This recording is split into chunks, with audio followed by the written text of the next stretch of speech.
Bikes పైన stunts చేస్తూ ఒక శ్రీకాంత్ అనే వ్యక్తి తన మొబైల్స్లో రీల్స్ తీసుకునేవాడు. రీసెంట్గా తను బైక్ మీద స్టంట్ చేస్తూనే పడిపోయి చనిపోవడం జరిగింది. గతంలో కూడా కొన్ని మూవీస్లో కూడా తను చేసినట్టు చెప్తా ఉన్నారు. సో దాని గురించి మామూలుగా కత్తి పెట్టినోడు కత్తితోనే చనిపోతాడు, తుపాకీ పెట్టినోడు తుపాకీతోనే చనిపోతాడు అని ఒక పాత సామెత ఉంది. అంటే ఏంటంటే క్రైమ్లో ఉండేవాడు క్రైమ్తోనే చనిపోతాడని. ఇతను ఏంటంటే బైక్ స్టంటర్ అనమాట. స్టంటర్ శ్రీకాంత్ అంటారు ఇతన్ని. ఇతను కాచిగూడ నేటివ్, బట్ చాదర్ఘాట్లో చనిపోయాడు ఈరోజు మార్నింగ్. చాదర్ఘాట్లో వెళ్తూ బైక్ స్టంట్స్ చేస్తూ ఒక లారీకి గుద్దేసి యాక్సిడెంట్లో చనిపోయాడు. ఇతని దగ్గర ఒక కత్తి, సెల్ ఫోన్ని పోలీసులు స్వాధీనం చేసుకున్నారు.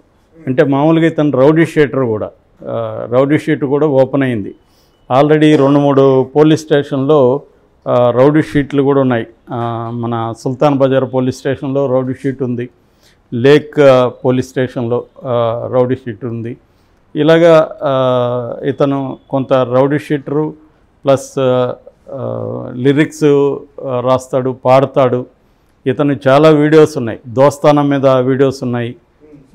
మనకు యూట్యూబ్లో కూడా చాలా పాపులర్ అనమాట ఇతను. అట్లాగే ఇన్స్టాగ్రామ్లో కూడా విపరీతంగా ఫోటోలు ఉన్నాయి ఇతనివి. బేసిక్గా ఏంటంటే ఒళ్ళంతా ఇతనికి టాటూస్ ఉంటాయి. సో ఇతను వెరీ పాపులర్ అని చెప్పొచ్చు సోషల్ మీడియాలో. కానీ హైదరాబాద్ సర్కిల్స్లో కొన్ని సర్కిల్స్లో పాపులరు లేదా నోటోరియస్ అంటే బ్యాడ్లీ పాపులర్ వాళ్ళని నోటోరియస్ అంటారు. ఓకే. సో ఇతను ఇంటర్వ్యూస్ చూస్తే ఇతను అడిగారు, మీరెందుకు ఇలా పబ్లిక్ని డిస్టర్బ్ చేస్తూ వీధుల్లో స్టంట్లు చేస్తూ జనాల్ని భయభ్రాంతం చేస్తుంటారు? అంటే నా ఇష్టం వచ్చినట్టు నేను బతుకుతున్నాను, తప్పేంటి? నా వల్ల ఎవరు ఇబ్బంది పడలేదు కదా, ఎవరైనా నీకు వచ్చి కంప్లైంట్ చేశారా అని అడుగుతున్నాడు ఆ ఇంటర్వ్యూలో. సో అసలు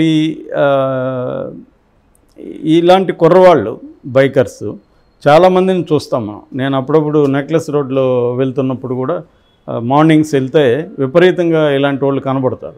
విపరీతంగా భయభ్రాంతం చేస్తుంటారు అక్కడ వాకర్స్ని, వాళ్ళందరినీ. బాగా పెద్ద సౌండ్ పెట్టుకొని గుంపుగా వస్తారు వీళ్ళు, వచ్చి ఫీట్స్ చేస్తుంటారు. ఉన్నట్టుండి మన ఎదురుగా వచ్చి ఇలా బైక్ని గాల్లోకి లేపి ఇలా చేస్తే మనం భయపడతాం కదా, వాళ్ళకి అదొక ఆనందం అనమాట. సో ఇటువంటి యూత్ ప్రతి చోట బాగా పెరిగారు ఇవాళ. రెండోది ఏమంటే స్పోర్ట్స్ బైక్స్ కొంత డబ్బులు వాళ్ళ ఇంట్లో తీసుకొని ఫుల్ సీసీ ఇంజన్స్ బాగా పవర్ఫుల్గా ఉంటాయి, అవి తీసుకోవడం, విపరీతంగా స్టంట్లు చేయడం. మామూలుగా ఇది ఇండియాలో లీగలా అన్నప్పుడు బైక్ స్టంట్స్ అనేవి కొన్ని కండిషన్స్లో లీగలే, అవేమి ఇల్లీగల్ కాదు. కాకపోతే ఏంటంటే పబ్లిక్ ప్లేసెస్లో అవి చేయకూడదు. మెయిన్ స్ట్రీట్స్లో చేయడం, జనాలు ఉన్న చోట చేయకూడదు, ఎక్కడో రిమోట్ ఏరియాలో చేయాలి. ప్లస్ కొన్ని సేఫ్టీ ప్రికాషన్స్, సేఫ్టీ గేర్స్ అంటారు, అట్లాంటివి తీసుకోవాలి. అంటే డాట్ హెల్మెట్ అంటారు, హెల్మెట్ చాలా స్ట్రాంగ్గా ఉండే హెల్మెట్ వేసుకోవాలి. దాని తర్వాత రైడర్ జాకెట్స్ వేసుకోవాలి, బాడీలో పడినప్పుడు దెబ్బలు తగలకుండా. అట్లాగే స్పోర్ట్స్ గ్లోవ్స్ వేసుకోవాలి, స్పోర్ట్స్ షూస్ వేసుకోవాలి. ఇట్లా బాడీకి సంబంధించిన సేఫ్టీ మెజర్స్ని తీసుకొని చేయాలి. అది కూడా ఎక్స్ట్రీమ్ స్పోర్ట్స్ చేయకూడదు వాటిలో. మామూలుగా బైకర్స్ ఏం చేస్తుంటారంటే wheelies, stoppies, acrobatics, swing driving, racing, burnout, drifting ఇలాంటివి చేస్తుంటారనమాట వీళ్ళు, ఈ బైకర్స్ జనరల్గా. ఇందులో ప్రొఫెషనల్గా లొకేషన్ మన కంట్రోల్లో ఉండి ఆ లొకేషన్లో కూడా కొంత జాగ్రత్తలు తీసుకుంటే పర్వాలేదు. ఇప్పుడు మామూలుగా సినిమాల్లో స్టంట్స్ అన్నిటికీ ఆ జాగ్రత్తలు తీసుకుంటారు. కింద బెడ్స్ వేస్తారు, రోప్స్ కట్టుకుంటారు, ఒకవేళ ఏదైనా అయితే ఇది అయ్యేట్టుగా ఆ ప్రికాషన్స్ అన్నీ కూడా వాళ్ళు తీసుకుంటారు. యాక్సిడెంట్ అయినా కూడా ఇతనికి డేంజర్ కాకుండా సినిమాలో స్టంట్స్ అనేవి అలా ప్లాన్ చేస్తారనమాట. రెండోది వాడిని స్లోగా పోతే కెమెరా దీంట్లో తర్వాత సీజీలో వేగంగా పోయినట్టు చూపిస్తారు. మనం అదంతా చూసి కొంతమంది అలాగే చేయాలని వీళ్ళు అనుకుంటారు. రియల్ కండిషన్లో అలా చేయలేరు. అలా చేయడానికి వాళ్ళు ఏమేమి చేస్తే ఈ ఎఫెక్ట్ వచ్చింది, ఫైనల్ ఎఫెక్ట్ అనేది ఈ కుర్రవాళ్ళకి తెలియదు. వీళ్ళకేందంటే డబ్బులు ఉంటుంది, ఒక అటెన్షన్ సీకింగ్ బిహేవియర్ అంటారు.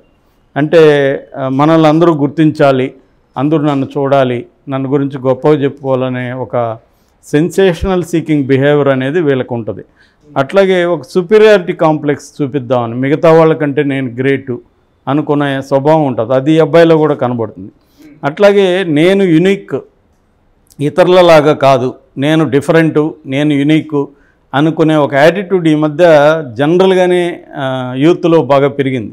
ఇప్పుడు రామ్ గోపాల్ వర్మ లాంటి వాళ్ళ వీడియోలు చూస్తే ఆయన ఏం చెప్తాడు, నీ ఇష్టం వచ్చినట్టు ఉండు, నా ఇష్టం వచ్చినట్టు నేను ఉంటా. ఆయన ఇష్టం వచ్చినట్టు ఆయనేం ఉండడు, అదే ఆయన జనాలకి చెప్తాడు. ఆయన ఇష్టం వచ్చినట్టు ఉంటే మరి ఆయన వ్యూహం సినిమా రిలీజ్ చేయమని చూద్దాం. ఆయన ఇష్టం, అది తీయడం ఆయన ఇష్టమే, రిలీజ్ చేయడం ఆయన ఇష్టం కాదు. ఎందుకంటే చట్టం ఉంటుంది ఈ దేశంలో, చట్టానికి లోబడే ప్రతి వ్యక్తి ఉండాలి తప్ప నా ఇష్టం వచ్చినట్టు నేను ఉంటానని ఎవడన్నా బయలుదేరితే ఈ విధంగా యాక్సిడెంట్లు చనిపోతారు. ఎందుకంటే ఎవడి ఇష్టం ఇక్కడ ఉండదు. సమాజంలో ప్రతి ఒక్కడి స్వేచ్ఛకి పరిమితులు ఉంటాయి. ఈ పరిమితులు అనేవి చట్టం కొన్ని పరిమితులు విధిస్తుంది. సమాజంలో ఉండే నైతిక సూత్రాలు, మొరాలిటీ అంటాం, అది కూడా కొన్ని పరిమితులు విధిస్తుంది. నా ఇష్టం వచ్చినట్టు నేను ఉంటాను, నాకు నీ మీద కోపం ఉంది, నేను నా కోపాన్ని నేను మాటల్లో చెప్తానంటే నీకు కాలి నువ్వు చేతల్లో చెప్తావు. సో కాబట్టి ఏంటంటే ఈ అబ్బాయి అదే చెప్తున్నాడు ఇంటర్వ్యూలో, నా ఇష్టం వచ్చినట్టు నేను ఉంటానని చెప్తున్నాడు. నీ ఇష్టం వచ్చినట్టు నువ్వు ఉంటే ఇలాగే పరిణామాలు ఇలాగే ఉంటుంది. అందుకని ఈ అబ్బాయి మీద ఛార్జ్ షీట్లు ఉన్నాయి. తర్వాత రౌడీ షీట్ ఓపెన్ చేశారు. ఈ అబ్బాయి 4-5 సార్లు జైలుకి వెళ్ళి వచ్చాడు. ఇదేంటంటే నా ఇష్టం వచ్చిన నేను ఉంటాను అని రామ్ గోపాల్ వర్మ లాంటి వాళ్ళు చెప్పేది వినేసి నమ్మేసి ఇది నిజమేమో అనుకొని కొంతమంది కంప్లీట్ ఫ్రీడమ్ ఉంది నాకు అనుకొని చేసే వాళ్ళకి ఇదొక బ్యాడ్ ఎగ్జాంపుల్.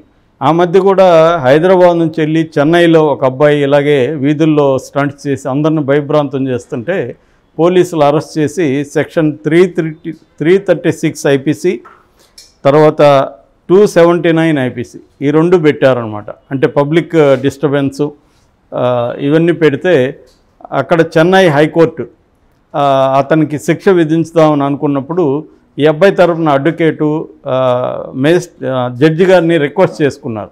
సార్ తను తెలియక చేశాడు సార్, తనకి శిక్ష విధిస్తే లైఫ్ పాడవుతుంది, దయచేసి మీరు శిక్ష వేయకండి, బెయిల్ ఇవ్వండి అని రిక్వెస్ట్ చేసినప్పుడు ఆ జడ్జి ఏం చెప్పాడంటే, ఓకే నేను ఇస్తాను, కానీ నువ్వు ఒక కండిషన్ ఏంటంటే ఇలాంటి బైక్ రైడింగ్స్, ఇలాంటి బైక్ స్టంట్స్ చేయడం వల్ల ఏమేం ప్రమాదాలు వస్తాయి అనేదాన్ని ఒక వీడియో చేసి నువ్వు పెట్టు నీ ఛానళ్ళన్నిట్లో అని ఆ అబ్బాయికి అది పనిష్మెంట్ అనమాట.